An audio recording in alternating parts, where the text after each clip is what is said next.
এবার নিলাম থেকে কলকাতার নাইট রাইডার্স কোন ক্রিকেটারকে কত টাকায় নিল চলুন জেনে নিন।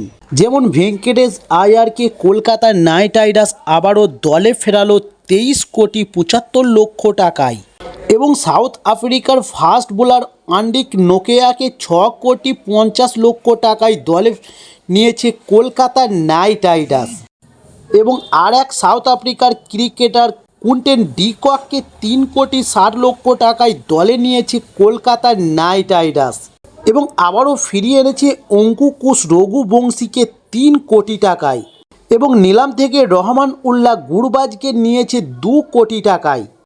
তবে আবারও কলকাতার পুরনো খেলোয়াড় ভৈরব আরোগ্যকে 1,80,00,000 টাকায় দলে নিয়েছে কলকাতার নাইট রাইডার্স এবং মায়াঙ্ক মার্গকে 30 লক্ষ টাকায় দলে নিল কলকাতার নাইট রাইডার্স।